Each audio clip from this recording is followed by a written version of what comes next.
좋아요, 구독! 먼저 나스닥 선물부터 개장 이전에 어떻게 흘러가고 있는지 더불어서 또 이슈 체크와 그리고 전략까지 알아보겠습니다. 네, 나스닥 선물 차트 살펴보시겠습니다. 어제 미국 시장 휴장일로 이벤트가 부족한 가운데 약 보합권에서 마감한 나스닥 선물인데요. 오늘 약 보합권에서 계속 움직이다가 우리 시간으로 10시 30분이죠. 고용 지표를 통해서 미국 고용이 강하다는 것이 확인이 되자 나스닥 선물 장대 음봉이 나왔고요. 우하향을 하면서 10시 35분경에는 21,045포인트 선까지 터치를 했습니다. 그리고 현재는 마이너스 0.74% 정도인 21,141포인트 선 지나가고 있는데요. 자, 그렇다면 또 나스닥 선물과 관련한 이슈도 체크해 보도록 하겠습니다. 네, 방금 이렇게 나스닥 선물이 또 장대 음봉을 만들어냈던 건 오늘 발표된 고용 보고서와 관계가 있는데요. 이와 관련해서 이야기 나눠보도록 하겠습니다.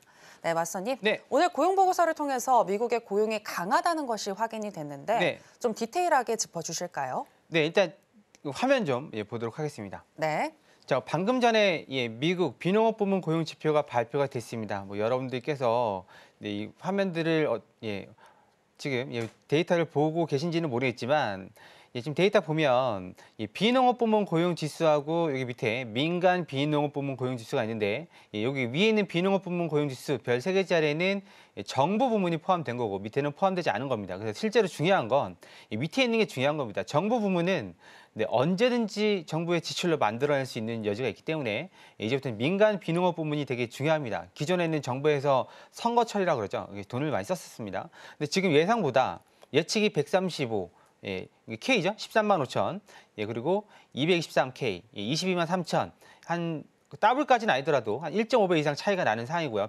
네, 여기 보시면 1.5배가 아니라 그 100% 가까이는 아니지만 한 70%? 그 정도 차이 나나요? 그렇게 차이 나는 상황이고 지난번에는 182. 이번에 계절적인 요인으로 12월이 쉬는 날이 많아가지고 일용직들이 좀 감소하지 않을까 그렇게 봤었던 건데 그럼에도 불구하고 올라갔다는 얘기가 좀 어메이징한 거죠. 네, 그 지난번보다는 많이 증가된 수치고, 근데 그리고 중요한 건 실업률이 내려갔다는 얘기입니다. 그럼 이제 우리가 생각을 한번 해봐야죠. 금리는 물 건너 간 건 둘째치고, 네, 1월 달은 둘째치고 앞으로도 좀 물 건너 간 거 아닐까? 시장은 이제 거기에 대해서 의문을 갖기 시작한 거죠. 그렇지 않아도 요즘 이런저런 데이터들이 강한 편인데 오늘 세기를 박은 거죠. 네, 세기를 박아서 이게 지금 가능한 얘기인가? 그렇게 지금 생각을 한번 하고 있는 상황이지만 중요한 게 하나 있습니다. 가장 중요한 건 1월 20일 날 취임하는 트럼프 대통령 당선인인데 이 양반이 이분이 말하는 게 몇 가지가 있죠. 미국을 다시 위대하게라고 해서 구호를 외치고 있는데 위대하고 안 위대하고를 떠나서 이분이 전형적으로 싫어하는 게 높은 금리, 높은 인플레이션, 그리고 손해 보는 거. 이번에 좀 말들이 많죠. 그린란드부터 시작해서 캐나다 별의별 얘기가 다 왔다 갔다 하는데 허풍 같지는 않은데 어디까지가 진실인지는 모르겠습니다만 그리고 높은 강달러를 좀 싫어합니다. 미국의 그 빅세븐이죠. 빅세븐 매출의 60%가 해외에서 발생을 하는데 우리가 미국 입장 상관없다고 말씀드렸죠. 노트북 하나에 예를 들어 $100면 그쪽에서 받는 건 $100지만 우리 환율로 만약에 1,000원이었다가 1,500원이라면 1,000원일 때는 1달러를 1,000원을 주고 1달러를 샀지만 우리가 1,500원을 주고 1달러를 사면 우리가 50% 부담이 늘어나는 거 아니겠습니까? 마찬가지로 그런 수출이 늘어나지 않을 수 있다는 그런 우려가 있다는 얘기죠. 그래서 강달러를 별로 좋아하지 않습니다. 자기가 안 좋아하면은 미국 대통령이 안 좋아하면 달러를 낼 수 있느냐? 충분한 여지는 있죠. 네, 충분한 여지 있습니다. 온갖 방법을 동원하면. 그럼 지금 상황이 달러가 강한 게 달러 스스로가 뭔가 강해지는 이유가 있느냐? 아니면 주변의 통화를 구성하는 유로 하나, 엔 하나, 캐나다 달러 이런 것 이 상대국 통화가 약한 것이냐로 봤을 때는 둘 다 지금 해당이 되는 상황이란 말이에요. 그러면 달러가 강해지는 요인 자체만 좀 그러니까 좀 내려주면 확 약해질 걸 보고 있습니다. 높은 관세 그런 거 말씀드렸다시피 그거는 초반에 인플레이션을 자극할지 모르겠으나 종국적으로 역사적으로 봤을 때는 인플레이션보다는 디플레이션을 우려해야 되는 상황으로 봐야 된다고 봐야죠. 그럼 이런 부분들을 좀 종합해서 봤을 때 네, 그럼 금리 인하는 어떻게 되느냐? 가봐야 알겠지만, 뭐 1월 달은 여러분들 뭐 계속 보시겠지만, 패드워치 상에서는 예, 동결로 나오고 있죠. 예, 하지만 종국적으로 봤을 때는 이런 데이터들도 중요하지만 어차피 파월 임기도 얼마 안 남았고, 예, 그 키는 이제 트럼프가 갖고 있는 거죠. 트럼프가 파월을 배제시키고 다른 사람을 앉힐 것이냐, 아니면 계속 앉혀놓을 것이냐, 그건 이제 트럼프 손에 달려있기 때문에 트럼프가 거기에 대한 적절한 조치들을 할 예정으로 보입니다. 그래서 높은 금리 기업하는데 안 좋죠. 네, 특히 그 뭐 대형 그 빅세븐뿐만 아니라 빅세븐 둘째치고 소형 기업들 입장에서는 파산 건수가 지금 엄청나게 늘어나고 있습니다. 기업 파산 건수가 그게 지금 높은 금리가 감당이 안 되기 때문에 예, 파산을 하는 거거든요. 우리가 뭐 알고 있는 그런 금리, 그러니까 우리가 알고 있는 그런 자본에 대한 금리 말고 100만 원에 대한 은행 이자, 대출 이자 그렇게 생각하시면 답이 안 나오고 예, 거기에다가 뭐 100억, 1000억, 1조 여기에 대한 뭐 그 대출 이자를 생각하셔야 되는 거죠. 자본 조달 이자 그런 걸 생각한다 그러면 예, M7은 현금이 많지만 그렇지만 다른 기업들은 현금이 없다. 예, 그런 걸 감안할 때 일자리를 늘리는 방법이 여러 가지지만 그중에 하나가 또 금리를 낮춰주면 기업들이 선순환 효과로 나타날 수 있다는 거. 그래서 이런 부분들은 좀 일시적이지 않을까 그렇게 보고 있습니다. 일시적으로 시장에 충격을 줄 지언정. 네, 그리고 일시적으로 시장에게 뭐랄까 그 어두운 그런 미래를 보여줄 수 있을지 모르겠지만 실질적으로 트럼프가 취임되고 나면 아니 그 취임하고 난 이후로는 이런 지표들보다 트럼프 말 한마디에 좀 좌지우지되지 않을까. 지금도 지금 그러고 있죠. 한마디 한마디에 시장이 출렁출렁 거리고 있습니다. 이건 뭐 2017년부터 21년까지 21년 1월까지 제일 많은 기간 동안 늘상 있었던 왔던 일이고 이제 또 시작되나 싶기도 합니다. 네, 그래서 이런 지표들을 가지고 아 이제는 무조건 하방 갈 거야. FOMC 때까지 하방 갈 거야. 그렇게 생각하시면 안 됩니다. 시장은 이미 이걸 지금 겪고 있는 거고 어느 순간 내성이 생긴다면 이런 것들을 이제 무시하는 시기가 올 건데요. 예, 그게 지금 여러분들 어떻게 보고 계실지 모르겠지만 가만히 보면 좋은 뉴스도 나쁘게 받아들이고 나쁜 뉴스는 세상이 끝난 것처럼 받아들이고 있습니다. 이 얘기는 뭐죠? 약세장이라는 얘기죠. 하지만 이 약세장은 그렇게 길게 갈 것 같지는 않습니다. 트럼프 취임이 1월 20일이니까 그 전후로 좀 이런 것들을 트럼프 스스로가 예, 뭐 말로든 행동으로든 뭔가 좀 보여주면서 극복해내지 않을까 예, 그렇게 보고 있습니다. 그래서 이런 지금 지표는 발표됐지만 너무 하방으로는 보지 마셔라. 2만 1000이 깨지지 않는 이상은 네, 당분간은 2만 1000 근처까지는 갔다 올 수 있겠으나 예, 다시 뭐 회복을 하는 속도는 더 빠를 수 있다. 이미 팔 사람 팔고 떠난 거일 수도 있기 때문에 예, 이미 뭐 우리가 동결인 거는 1월 달은 둘째치고 12월 달부터 알고 있었잖아요. 네, 그렇지만 시장에 우리 개인 투자자들 투심이 흔들리기 때문에 빠지는 거고 그런 부분을 좀 감안을 하시고 좀 보셔야 되지 않을까 예, 그렇게 좀 말씀드리고 싶습니다. 네, 오늘 발표된 12월 고용 보고서를 또 분석을 해주셨는데요. 오늘 보고서만 봤을 때는 지금 시장이 하방 압력을 받는 것으로 보이나 이것은 일시적이고 오래 지속될 것 같지는 않고 오히려 이러한 경제 지표들보다는 트럼프의 말에 또 일희일비할 수 있는 그런 시대가 올 것이다라고 얘기를 해주셨습니다. 따라서 앞으로는 경제 지표도 중요하겠지만 트럼프의 말들, 정책들 계속해서 우리가 잘 체크를 해봐야 될 것 같고요.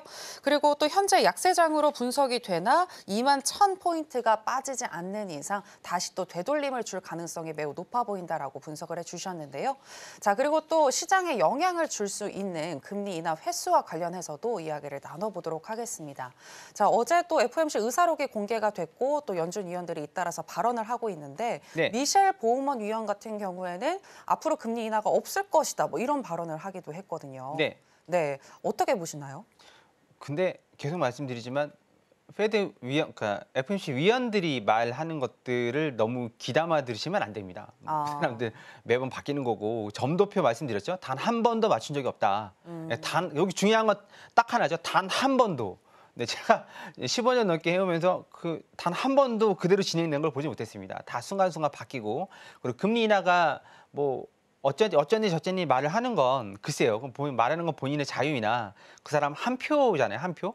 예, 파월 의장이 좀 주도를 하면서 네, 끌고 나가는 FOMC인데 파월 의장이 다니면서 쉽게 뭐 그런 말 하진 않겠지만 네, 그렇게 말을 한다 그러면 얘기가 좀 다르겠지만 예, 그렇지 않다 그러면 너무 크게 신경 쓰지 않으셔도 될 것 같습니다. 금리 인하는 트럼프 취임 이후에 좀 고민해 보셔도 되고 가장 중요한 게 뭐라고 그랬죠? 우리는 트레이더. 트레이더는 금리고 뭐고 다 떠나서 오늘 지금 이 순간 방향만 중요하면 된 겁니다. 여러분들이 나스닥 지수 뭐 해외 증권사를 하게 되면 계속해서 롤링 롤업을 할 수 있죠. 그러니까 연장을 할 수 있는데 국내 증권사는 3개월이 월 만기죠. 여러분들이 최장 갖고 계실 시간은 3개월밖에 안 되고 3개월도 그 진폭이 워낙 커서 갖고나 있겠습니까? 네, 그래서 데이 트레이딩을 하신다 그러면 그 연준 이사들이 말하는 거냐 그렇구나 생각하시면 되고 그게 궁금하시면 매주 월요일 날 공개 방송하죠. 네, 매주 월요일 날 오전 10시 10분, 저녁 10시에 공개 방송하고 있습니다. 오셔서 그런 시황들 물어보시면 그때그때 맞는 시황 알려드리도록 하겠습니다. 네, 금리 인하와 관련해서는 트럼프 취임 이후에 한번 고민해보자라고 얘기를 해주셨고요. 트레이더 입장에서 중요한 건 오늘 추세에 따라서 매매를 해서 수익을 내는 것이다라고 얘기를 해주셨는데 수익 나고 싶으신 분들 구체적으로 더 그 방법 알고 싶으시다면 하단에 나가고 있는 내용 참고해 보시면 되겠습니다. 자, 그리고 추세를 언급해 주셨으니까 이제 지수의 방향성에 대해서도 한번 논의를 해볼까 하는데요. 금리 인하를 하게 되면 오히려 시장이 하락할 것이다, 밑으로 빠질 것이다라고 보시는 분도 있던데 마스터님은 어떻게 보시나요? 일단 상품을 떠나서 이제 뭐 가격적으로 본다 그러면 아주 틀린 말은 아닙니다. 네, 그 얘기가 우리가 그 언제죠? 금리 인하가 시작되기 전에 그런 사항들을 고려해 보신다면 금리 인상은 갑작스럽게 됐지만 금리 인하는 시장에서 뭐 6개월 기대하고 3개월 기대하고 막 기대했잖아요. 2023년에. 그렇다시피 금리 인하가 된다는 기대만으로도 내려갑니다. 올라갑니다. 시장은 주가가. 하지만 소문에 사서 뉴스에 팔으라고 했다고 막상 금리 인하가 딱 시행되면 계속해서 빠지는 게 아니라 순간적으로 차익 실현이 나올 수는 있습니다. 왜냐하면 그 다음 금리 인하가 기대되지 않는다면 그 다음 금리 인하가 뭐 당장 뭐 다음 달이 아니더라도 예를 들면 다음 달이 아니더라도 뭐 2달, 3달 뒤에 추가로 금리 인하를 할 수도 있다. 이런 뭐라 그러죠? 추가적인 기대가 되지 않는다면 빠질 수도 있습니다. 그래서 여러분들 조심하셔야 되는 건 금리 인하를 한다고 해서 주가가 올라가고 있는데 막상 했을 때 빠지면 막 추가 매수할 수도 있거든요. 속된 말로 물타기. 그럴 경우 조심하셔야 됩니다. 시장이 다음 스텝을 예상을 하는 범위가 또 금리 인하가 아니라 동결이나 인상이라고 그러면 그 완전히 얘기가 다를 수 있죠. 실제로 기업들이 실적 발표를 하고 아주 진짜 서프라이즈 호실적인데도 빠지는 게 뭐 그거죠. 다음 분기는 어려울 것 같아. 이렇게 판단되면 그냥 빠지는 겁니다. 네, 그러니까 그런 건 좀 알아두시고 우리가 지금 계속 말씀드리지만 일일비하지 마시고 그날 그리고 데이 트레이딩 하시면서 그런 것들은 좀 호흡을 좀 길게 가져가기보다는 좀 짧게 하시면서 수익을 내셨으면 좋겠습니다. 요즘은 위로 아래로 흔드는 게 좀 예술이라 올려놨다가 쭉 빼고 내려갔다가 쭉 올라가는 그런 꼬리들이 많이 있기 때문에 거기에 좀 조심해서 대응하셨으면 좋겠습니다.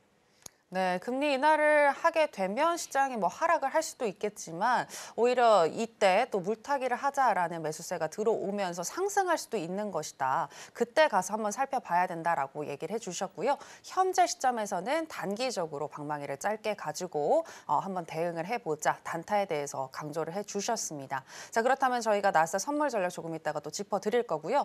그 전에 한번 비트코인에 대해서도 여쭤보도록 하겠습니다. 최근에 나스닥 선물처럼 이렇게 좀 미국 지수가 조정을 받으니까 비트코인도 하락을 한다. 결국에는 미국과 그리고 비트코인은 커플링 관계이다라고 보시는 분들도 있던데 어떻게 보시나요, 마스터님은? 이게 역사적으로 보면 커플링 지수가 여러분들께서는 뭐 S&P랑 비슷하다, 나스닥이랑 비슷하다라고 하시겠지만 실질적으로 따져보면 제가 데이터를 안 갖고 왔는데 질문이 예상하고 오는 게 아니기 때문에 데이터를 안 갖고 왔습니다.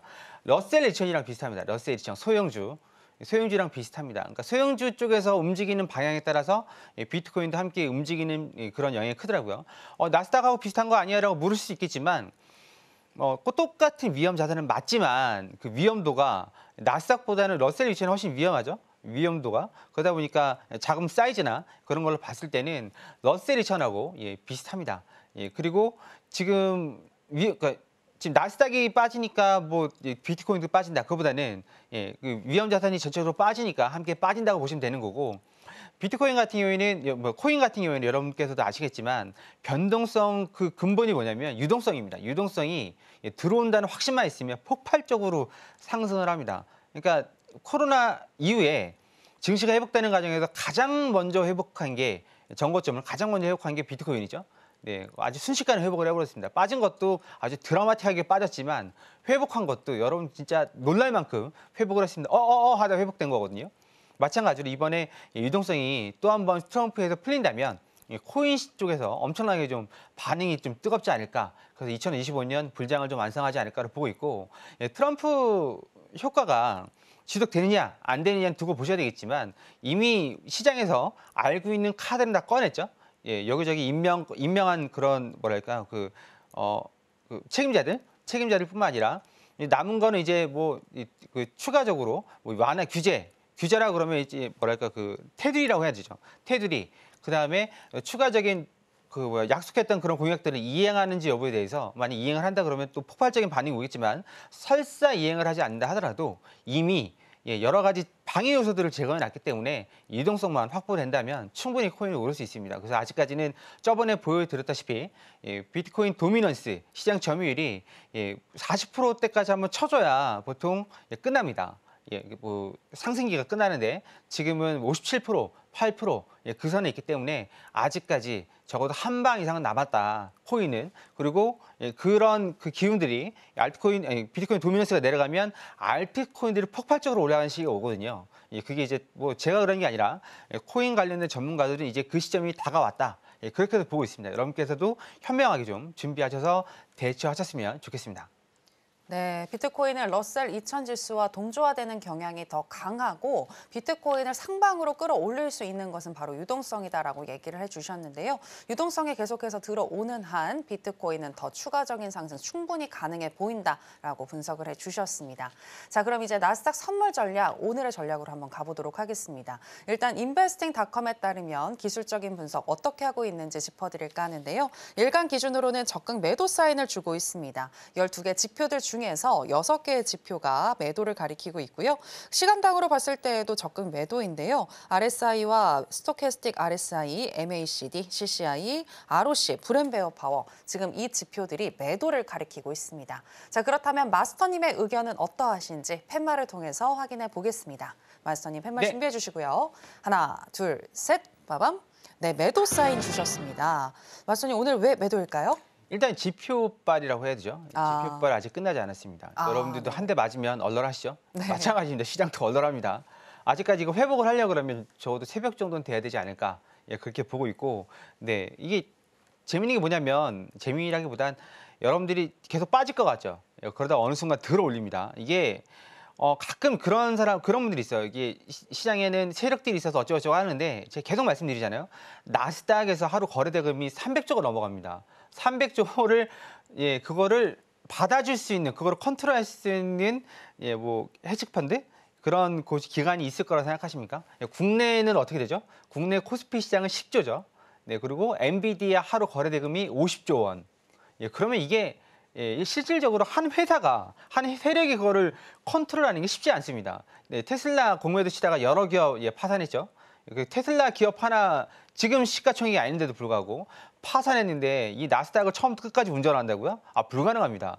세상에서 제일 공정한 게임이 나스닥일 수도 있습니다. 어떻게 보면 이게 시장의 참여자들이, 물론 기관들이 순간적으로 시장가 매도를 해서 사고 팔아서 순간적으로 오르락내리락 할 수는 있겠지만 넣었다 뺐다 하는 거를 시장에서 그러니까 기관들이 주도하는 건 솔직히 힘듭니다. 그럼 보면 지금은 차익 실현, 개인들이건 뭐건 다 차익 실현 하겠지만 누군가가 또 한마디 해주면 시장은 또 금세 돌아설 수 있거든요. 그런 부분들 조심하셔야 된다는 거고, 지금 제가 매도 사인을 드린 건 지금 이 순간 매도가 유리하다는 거지 오늘 저녁 내내, 밤새 내내 매도 치시라는 얘기는 아닙니다. 네, 그럼 차트 잠깐 보도록 하겠습니다. 차트 보시면 지금 일목균형표상 앞자리가 양운입니다. 그러면 뭐죠? 매수세가 강한데 중요한 게 뭐죠? 앞자리가 평평합니다. 그러면 횡보 조정입니다. 그러면 구름대 하단까지 나올 수가 있죠. 구름대 하단까지 조정이 나올 수 있습니다. 그런 부분들은 감안하셔야 되고, 그럼 올라온다 그러면 지금 음봉이죠. 오늘 현재 미장이 시작됐는데 음봉으로 지금 시작을 계속 유지를 하고 있습니다. 올라온다 그러면 일단 여기에서 가장 중요한 게 뭐죠? 62평선이 여기 위에 여기 걸려 있습니다. 여기 녹색 62평선이 지금 21,270. 그런데 하나 아셔야 되는 건 주가가 올라가면 62평선도 따라 올라갑니다. 아주 빨리 따라 올라가진 않습니다. 여기 512평선처럼 빨리 따라 올라가진 않지만 조금씩이라도 따라 올라갑니다. 그런 부분을 감안하셔가지고 보고 계셔야 되고, 그러면 지금 다시 한번 반등이 나온다면 여기 960티 기준으로 녹색이 62평선, 파란색이 122평선입니다. 그리고 여기에 구름대 상단, 네, 그렇게 되어 있는데 조만간 구름대가 양운이 될 수 있습니다. 양운이 된다 하더라도 여기 있는 120평선 가격은 여기 있죠? 네, 21,227, 225, 230 이쯤에서 일단 매도를 한번 쳐보시고 다시 올라온다 그러면 여기는 62평선은 이제 소위 말하는 제끼고 올라올 수 있습니다. 제끼고 올라오면 여기죠? 구름대 상단 21,205, 21,205하고 230에서 매도 한번 받아보실 걸 권해드리겠습니다. 네, 나스닥 이렇게 21,205요? 그럼. 예, 205, 230. 21,230 정도. 예, 물타기 하시라는 얘기 아니고 예, 구름대 상단에서 21,205, 21,205 그리고 230 이렇게 매도를 받아보시면 되고 예, 손절을 한 50틱씩 잡아보시면 될 것 같아요. 네, 그 정도면 예, 2번 매도는 칠 수 있으니까 물타기 하지 마시고 일단 그렇게 보시면 될 것 같습니다. 지금 바로 구독을 눌러보세요. 실시간 경제 뉴스, 투자 전문가들의 다양한 시황과 정확한 분석, 또 알찬 투자 정보까지 신뢰할 수 있는 저희 서울경제TV와 함께하세요.